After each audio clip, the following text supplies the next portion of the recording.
प्राचीन समय में विद्यार्थी गुरुकुल में ही पढ़ते थे। बच्चे को शिक्षा ग्रहण कराने के लिए गुरुकुल में भेजा गया। बच्चे को गुरुकुल में गुरु के सानिध्य में आश्रम में देखभाल की जाती थी। और भी अध्ययन किया वृद्धराज को सभी प्रकार के गुरुकुल द्वारा भेजा गया। आश्रम में अपने साथियों के साथ वहां मिलना हुआ, लेकिन वह पढ़ने में बहुत ही खराब था। गुरुजी की कोई भी बात उनकी बहुत कम समझ में आती थी।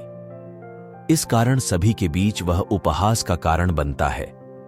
उसके सभी दोस्त अगली कक्षा में चले गए, लेकिन वे आगे नहीं बढ़े। गुरुजी ने भी आखिरकार हार मानकर उससे कहा, बेटा वृद्धराज, मैं सारा प्रयास करके देख लेता हूं। अब यही होगा कि तुम यहां अपना समय बर्बाद मत करो। अपने घर चले जाओ और दोस्तों की काम में मदद करो।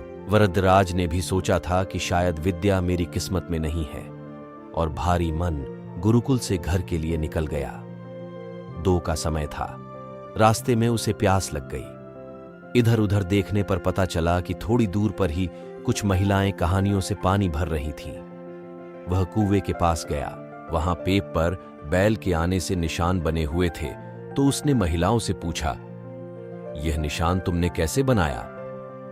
तो एक महिला ने जवाब दिया, बेटे, यह निशान हमें नहीं चाहिए। यह तो पानी खींचते समय इस कोमल भालू के बार बार आने से ठोस पत्थर पर भी ऐसे निशान बन गए। वरदाराज सोच में पड़ गया। उन्होंने विचार किया कि जब एक कोमल से भालू के बार बार आने से एक ठोस पत्थर पर गहरा निशान बन सकता है, तो निरंतर अभ्यास से विद्या ग्रहण क्यों नहीं कर सकते। वृद्धराज पूरे उत्साह के साथ वापस गुरुकुल आए और काफी कड़ी मेहनत की। गुरुजी ने भी दी खुशी, उत्साहवर्धक सहायता।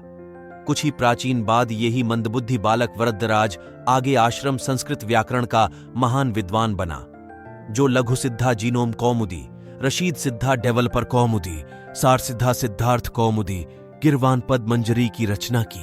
इस कहानी से हमें यह सीखने को मिलता कि शक्ति का तो कहना ही क्या है, यह आपका हर सपने को पूरा करेगा। अभ्यास बहुत जरूरी है कि कागज वो खेल हो जो पढ़ाई में या किसी अन्य चीज में हो। बिना अभ्यास के आप सफल नहीं हो सकते।